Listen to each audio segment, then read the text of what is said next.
हरे कृष्णा। श्रील प्रभुपाद जी का उपदेशामृत।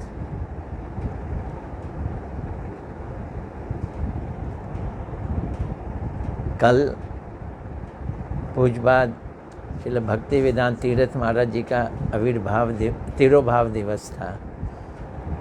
उसी में ये वाला समय गुजर गया और आज भी मुझको 11:15 बजे कहीं निकल जाना है, इसलिए मैं कुछ जल्दी कथा कर रहा हूँ। टाइम से फ्री हो जाऊँगा और टाइम से निकल जाऊँगा। मैं जानता हूँ आप लोग 11:30 के करीब इंतज़ार कर रहे होंगे। मैंने 11:15 से पहले ही बोलना शुरू कर दिया। अगर नोटिफिकेशन आ रहे हैं तो आ जाओ, नहीं तो बाद में सुन लेना। पहले प्रणाम कर लेते हैं। नमो विष्णुपदाय राधिकाय प्रियात्मने श्रीमद् भक्ति वेदांत नारायण गोस्वामी इति नामने। श्री कृष्ण लीला कथने सुदक्षम उदारे माधुर्य गुणैश्च युक्तम वरम वरेण्यम पुरुषम महांतम नारायणम तमाम शीर्षा नमामि। आज श्रील प्रभुपाद जी बड़े कठोर और स्पष्ट होकर प्रस्तुत हो रहे हैं। प्रश्न ही कुछ ऐसा है। गौड़िया मठ की स्थापना श्रील प्रभुपाद जी ने की। श्रील भक्ति सिद्धांत सरस्वती ठाकुर प्रभुपाद जी ने। उससे पहले आश्रम थे, बाबा जी उसमें रहते थे, कोई नियम नहीं थे। स्त्रियां भी आके वहाँ रहने लगती थीं। कहा जाता था बाबा जी की बीवी जियाँ। और बाबा जी स्त्रियों में आसक्त हो जाते थे। खाने पीने का रूटीन का कोई हिसाब किताब नहीं था। श्री भक्ति सिद्धांत सरस्वती ठाकुर प्रभुपाद जी ने गौड़िया मठ बनाए, जिसमें 2 तरह के लोग रह सकते हैं, ब्रह्मचारी या सन्यासी। लेडीज़ नहीं रह सकती और फैमिलीज़, परिवार भी उसमें नहीं रहेंगे। ऐसा उन्होंने बंदोबस्त किया। तो इसलिए वो अपने गौड़िया मठों के प्रति बड़े स्पष्ट थे। मंगल आरती हो, कथा कीर्तन हो, प्रसाद बनता हो, भगवान को भोग लगाया जाए, प्रचार का कार्य हो, पब्लिकेशन का कार्य हो, परिक्रमाओं का कार्यक्रम हो, ये सारे के सारी चीज़ें उन्होंने अपने मठों के अंतर्गत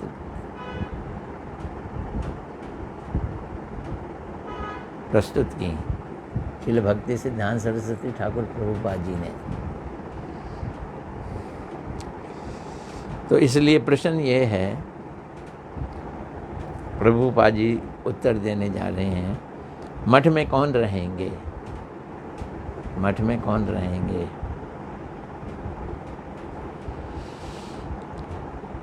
प्रभुपाद जी ने पहले ही झिड़कते हुए बोला है, कसरत करने वाले मठ में नहीं रहेंगे।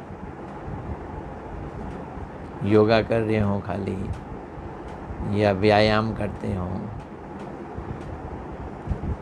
या मेहनत करते हों, बाहर अंदर भागा दौड़ी करते हों। हमें मठ में कसरत करने वालों की आवश्यकता नहीं है। मठ में कसरत करने वाले नहीं चाहिए। अब कसरत से प्रभुपाद जी का क्या विचार है? तो वही जो खूब उछल कूद करें और मेहनत भी खूब करें, हमें वो नहीं चाहिए, खाली मेहनती लोग नहीं चाहिए।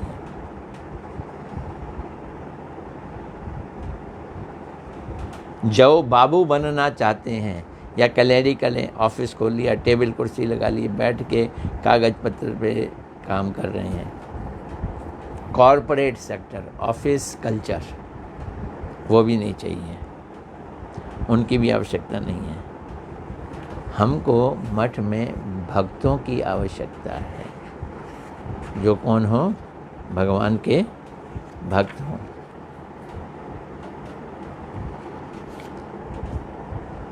और जो लोग खाने पीने में या स्त्रियों में दिलचस्पी रखते हैं, शिशन उदर परायण, इसको हिंदी में कहा जाता है। सेक्स करना, शिशन, उदर पेट, जो स्त्रियों में आसक्त हों या पेटू हों, उन्हें मठ की में कोई आवश्यकता नहीं है।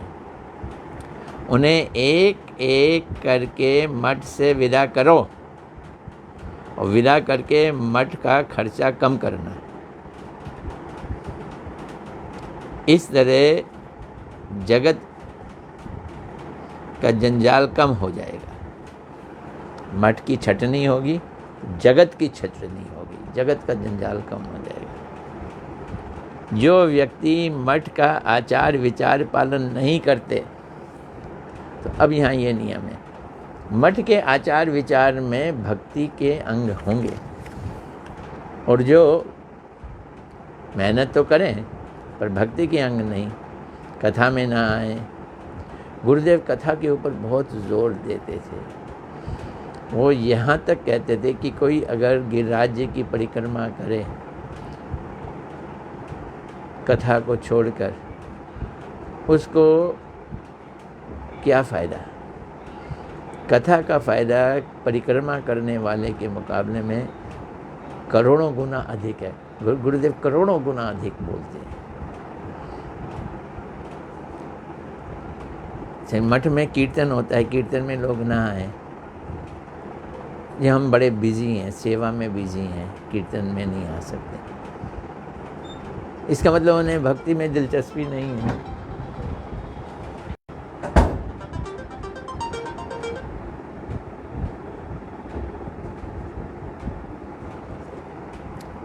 इसका मतलब उन्हें भक्ति में दिलचस्पी नहीं है।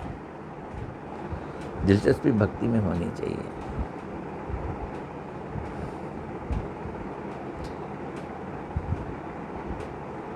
गुरु का अनुगत्य भी नहीं करते एवं जिनमें दीनता नहीं है, ऐसे स्वेच्छाचारी एवं दम्भी को घर भेज देना उचित है। जाओ भाई जाओ, घर जाओ। ऐसा करने पर यदि मठ में लोगों की संख्या कम हो जाए तो अच्छा ही है। भीड़ नहीं इकट्ठी करनी। मठ में लोगों की संख्या कम हो जाए तो अच्छा है।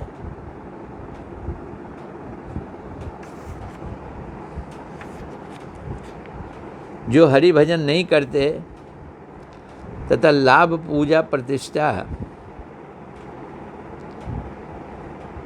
और कनक कामनी, कनक मैंने पैसा, कामनी मैंने स्त्री, उनके पीछे भागते रहते हैं, उन्हें मठ में रखना उचित नहीं है। मठ में पुरुष भी आते हैं, महिलाएं भी आती हैं, लड़कियां भी आती हैं। अब अगर ब्रह्मचारी लोग महिलाओं के पीछे भागें और प्रचार के बहाने भागें, प्रचार के बहाने भागें, तो वो उचित नहीं है। ऐसे लोगों को निकाल देना है, क्योंकि वे मठ में रहते हुए भी अंदर से मठ के विरोधी हैं। ये बात समझनी है।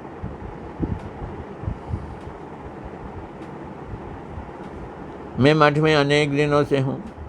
मैंने मठ के लिए कुछ किया है, इसलिए मैं अच्छा खाऊंगा, अच्छे कपड़े पहनूंगा, मुझे सम्मान भी मिलना चाहिए क्योंकि मैं सीनियर हूँ। मठ की संपत्ति में मेरा अधिकार होना चाहिए। ऐसे विचारों को हम प्रश्रय नहीं देते, हम सपोर्ट नहीं करते ये विचार। प्रभुपाद जी कह रहे मठ के लिए, जिन्हें संशय है, हमारे संप्रदाय के विचारों पे संशय हो, दूसरों की निंदा करते हों, पर चर्चा करते करते भक्ति के विरोधी विचार उनके अंदर आ गए हों, वो हमें भक्ति से दूर कर देते हैं, ये समझो। और एक और विचार है, जिस विचार के कारण हमारी भक्ति कम हो जाती है। मैं बड़ा उस्ताद हूँ, मृदंग अच्छा बजाता हूँ, कीर्तन अच्छा करता हूँ, बड़ा बुद्धिमान हूँ, बड़ा अच्छा वक्ता हूँ एवं बहुत अच्छा गायक हूँ। इन सब विचारों को भक्ति विरोधी विचार कहा जाएगा। हमें इन विचारों से ग्रस्त नहीं होना, शिक्षा भी दे रहे हैं। तिनके से भी अधिक दीनहीन बनना है, अभिमान नहीं करना, अहंकार नहीं करना। यदि कोई हम पर आक्रमण करता है या हमारी निंदा करता है तो उस समय उसे सहन करके हरि नाम करना उचित है। प्रभुपाद जी आक्रमण में भी कह रहे हैं कि तुम आक्रमण ना करो, हरि नाम करो।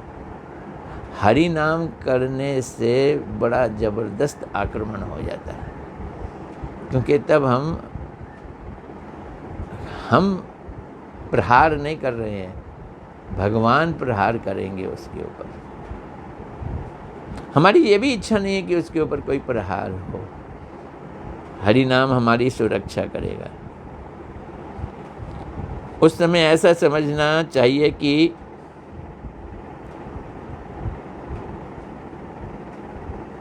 आज भगवान की कृपा करके, भगवान ने कृपा करके हमें तृणादपि सुनिचेन तथा दीनहीन होने का एवं सहिष्णु होने का अवसर प्रदान किया है। कोई बुरा भला करे, कोई निंदा करे, कोई प्रहार करे, कोई आक्रमण करे, तो समझ लो आज भगवान ने हमको दीनहीन होने का मौका दिया है। जब कोई व्यक्ति हमें व्यक्तिगत रूप से गाली गलौच करे, देखो ये प्रभुपाद जी के विचार हैं जो हमें मठ में रहकर फॉलो करने हैं। गाली गलौच करे तो उसे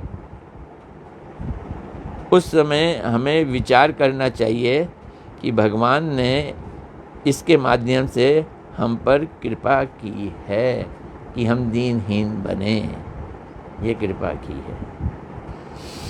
वाह क्या विचार है।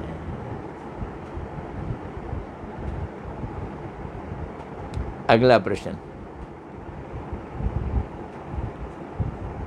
किसके साथ मठ का संपर्क नहीं है?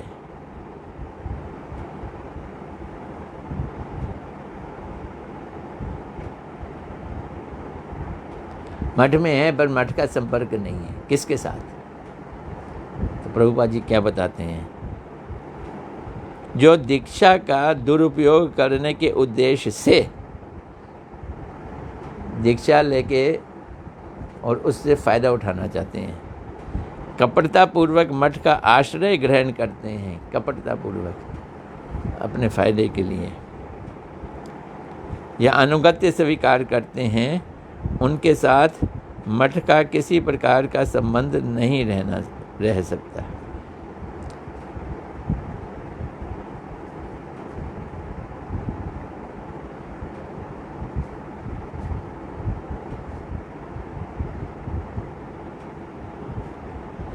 जिस प्रकार नदी पार होने के लिए एक नाव और नाविक की आवश्यकता होती है, उसी प्रकार भव सागर पार होने के लिए किसकी आवश्यकता है बोलो तो?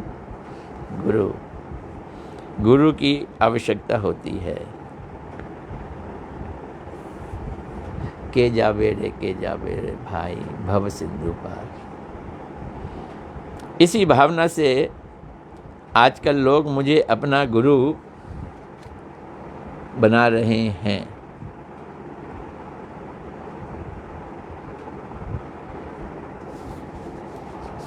अरे गुरु बनाओ जानकर, पानी पियो छान कर, होता है ना। प्रभुपाद जी क्या कह रहे हैं, वास्तव में उन्होंने मुझे कभी देखा ही नहीं और ना मैं ही उनसे कभी मिला। कहने का मतलब क्या है, तात्पर्य ये है कि कुछ लोग एक विधि जानकर गुरु तो कर लेते हैं, परंतु गुरु की क्या महिमा होती है उससे जानने की चेष्टा नहीं करते हैं। फैशन है ना, फैशन। हमारे भारतवर्ष में गुरु होना चाहिए। एक जगह पहले ये लांछन लगाया जाता था, इल्ज़ाम लगाया जाता था, तुम्हारा गुरु है, नहीं है, तुम निगुरु है, निगुरे हो, बिना गुरु वाले हो। गुरु कर लो, गुरु कर लो। और ऐसा अधिकतर आदमी वो गुरु के शिष्य लगाते हैं जो मायावादी हैं, निरंकारी वगैरह। और ये तो निगुरा है, गुरु नहीं किया हुआ, आओ हमारे यहाँ गुरु करो। और अगर किसी और गुरु से किया हो तो उसे भी निगुरा कह देते हैं, क्योंकि वो गुरु नहीं है। गुरु तो हमारे यहाँ के गुरु हैं जो निराकार को भगवान मानते हैं, आत्मा को ही परमात्मा मानते हैं। बड़ी मुश्किल है।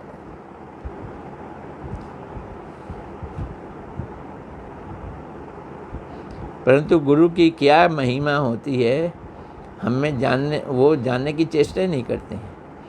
ऐसे लोगों के द्वारा गुरु किए जाने पर भी वास्तव में वो गुरु नहीं हुआ। मठ में हैं, गुरु भी किया है, पर वो गुरु नहीं किया उन्होंने। जब हम गुरुदेव के साथ तर्क वितर्क करते हैं और अपनी बुद्धि के द्वारा गुरु को जानने की चेष्टा करते हैं, हम उनको फॉलो करने की बजाय, उनका अनुसरण करने की बजाय उन्हें कॉपी करना चाहते हैं, उनका अनुकरण करने चाहते हैं, सर्वनाश हो जाता है। तो क्या हो जाता है? तो सर्वनाश हो जाता है।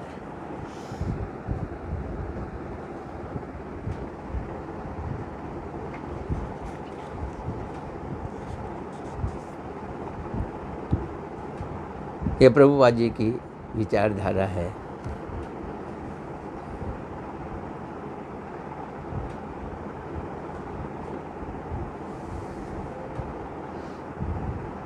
ऐसी दुर्बुद्धि को छोड़कर जब हम गुरु चरणों में आत्मसमर्पण करें तभी हमारा मंगल हो सकता है। प्रभुपाद जी कह रहे हैं कोई छोटी मोटी बात नहीं है, तभी हमारा कल्याण हो सकता है।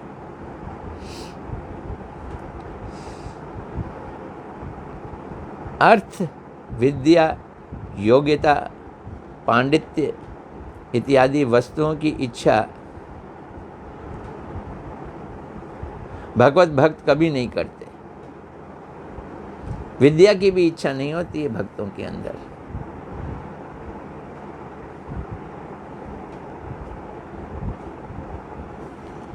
क्योंकि इनके द्वारा गुरु वैष्णव के चरणों में अपराध होने की संभावना बढ़ जाती है, जिसके कारण जीव गुरु एवं कृष्ण सेवा से वंचित हो जाता है।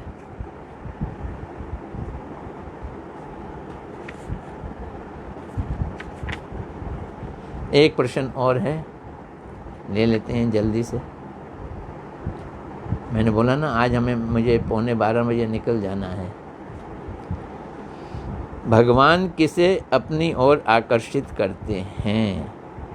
नंदन श्री कृष्ण स्वयं भगवान है। पहले तो भगवान किसको अपनी ओर आकर्षित करते हैं, इसको समझने के लिए ये समझना है भगवान है कौन। देवी देवता भगवान नहीं है। भगवान के बहुत सारे अवतार हैं, लेकिन जो स्वयं भगवान है वो नंद नंदन है। ये बोल रहे हैं प्रभुपाद जी। वे कृष्ण ही त्रिभुवन को आकर्षित करते हैं। तो ये जो नंद नंदन है, ये नंद नंदन महाविष्णु को भी आकर्षित करते हैं, नारायण को भी आकर्षित कर लेते हैं, द्वारकाधीश को भी आकर्षित करते हैं। इनमें सबसे अधिक आकर्षण है, राधा रानी को आकर्षित कर लेते हैं। इसलिए प्रभुपाद जी कहते हैं कि वो त्रिभुवन को आकर्षित करते हैं। कृष्ण के प्रिय श्री गुरुदेव ही श्री कृष्ण की आकर्षणीय शक्ति है। तो कृष्ण के अंदर जो आकर्षित करने की शक्ति है,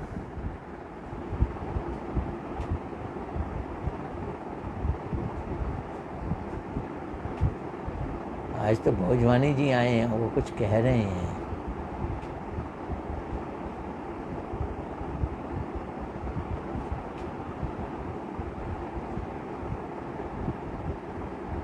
ये कह रही है हॉल में प्रवचन नहीं हो रहा, हॉल में शाम को प्रवचन होता है। ये मैं अपने कमरे से प्रवचन कर रहा हूँ। आज हम आपके पास आने की कोशिश करेंगे। भोजवानी जी अगर सुन रहे हैं तो फ़ोन करूँगा।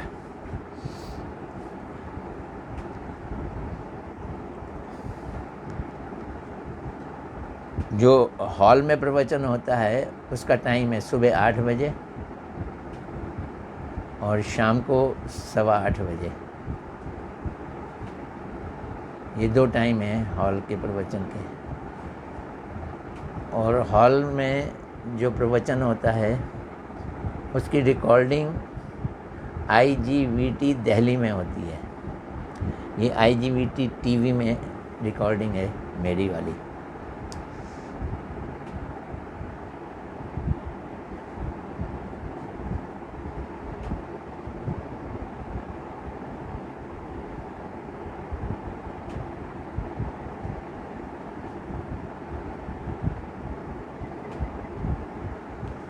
ना ये खाली फेसबुक रिकॉर्डिंग है मेरी, संगत वाली रिकॉर्डिंग नहीं है। संगत कितनी बार हम बुला सकते हैं? मैंने बोला ना, सुबह आती है, शाम को आती है। सुबह गुरु आरती के बाद और शाम को संध्या आरती के बाद, उसी समय संगत आती है। आप लोग मेरी संगत हो। इस समय 8-10 लोग तो मेरे ख्याल सुन ही रहे हैं, और फिर सारा दिन तो 200-300 लोग सुन लेते हैं फेसबुक रिकॉर्डिंग। खैर, मैं जल्दी फिनिश कर लूँ। कृष्ण के प्रिय गुरुदेव श्री कृष्ण की आकर्षणीय शक्ति हैं। तो कृष्ण में जो अट्रैक्शन की पावर है वो गुरुदेव में है, और इसलिए शिष्य उनकी ओर आकर्षित होते हैं। वास्तव वस्तु ही आकर्षक होती है। ये एक बहुत सुंदर बात कही है प्रभुपाद जी ने। चमड़ी आकर्षण का कारण नहीं है, दमड़ी आकर्षण का कारण नहीं है। जो वस्तु वास्तव है, जिसका नाश कभी नहीं होता, जो ट्रूथफुल वस्तु है, वो आकर्षण का कारण होती है, आकर्षक होती है। और उसमें भी असली वास्तव वस्तु नंद नंदन वो सर्व आकर्षक हैं, और उनकी ही करुणा शक्ति गुरु, उनमें कृष्ण की आकर्षणीय शक्ति होती है। वे वास्तव वस्तु भगवान कृष्ण किसे आकर्षित करते हैं ये भी देखना है। चुंबक है, चुंबक लोहे को ही आकर्षित करता है, लकड़ी को नहीं करता, क्योंकि लोहे एवं चुंबक की जाति एक ही है, और लकड़ी और चुंबक की जाति अलग अलग हैं। इसी प्रकार भगवान अपने भक्तों को अपनी ओर आकर्षित करते हैं, क्योंकि भगवान स्पिरिचुअल है, चिद वस्तु हैं। भगवान चिद वस्तु हैं।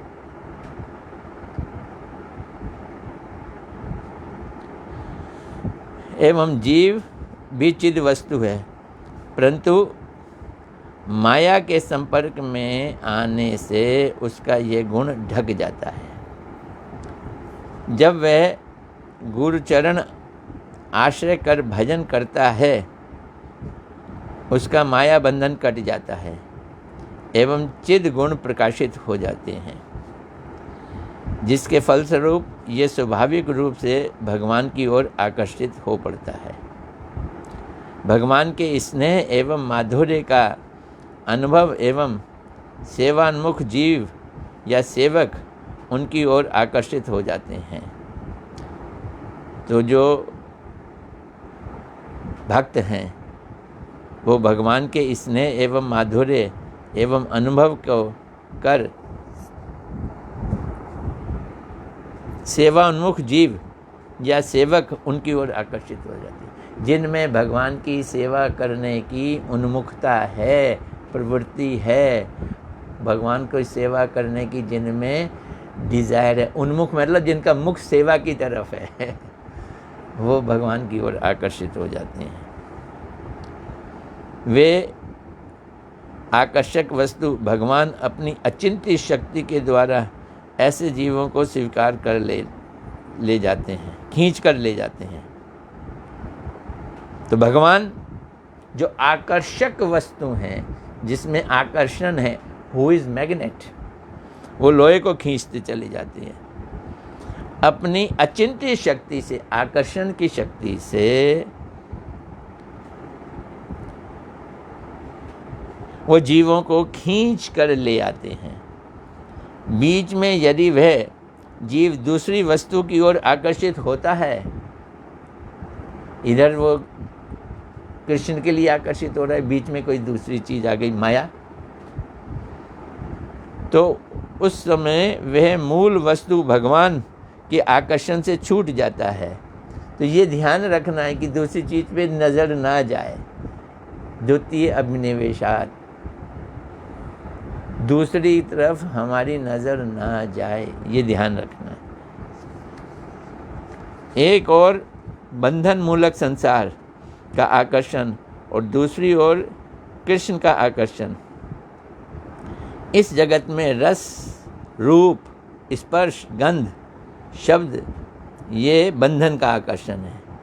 बड़ी आकर्षक लगती हैं ये चीज़ें, आँख को, नाक को, कान को। हम इनके निकट हैं और इसीलिए हम दुर्बल हैं, और दुर्बल होने के कारण हम इन चीज़ों की ओर आकर्षित हो रहे हैं। जो वास्तव वस्तु है उसकी ओर आकर्षित नहीं हो रहे। हमारे अंदर लोहे वाला गुण खत्म हुआ पड़ा है। तो यहाँ की चीज़ों के आकर्षण से बचना है। तो क्या करना है? उसके लिए साधु पुरुष के पास जाना पड़ेगा, उनसे हरि कथा सुननी पड़ेगी। हरि कथा सुनने से जगत का आकर्षण कम होता है और कथा कहने वाले के लिए आकर्षण बढ़ता है, और साथ साथ कृष्ण के लिए आकर्षण बढ़ता है। यदि हम साधु गुरुओं के मुख से भगवान की कथाओं को श्रवण करते हैं तो निकट ही स्थित जो शत्रु हैं, अब निकट ही हैं, पास में ही हैं, कौन कौन? रूप, रस, गंध, इनसे बच जाएंगे। और यदि कृष्ण की ओर आकर्षित नहीं होते तो हमें माया की ओर आकर्षित होना ही पड़ता है। ये ज़रूरी है, हम माया की ओर आकर्षित हो जाते हैं।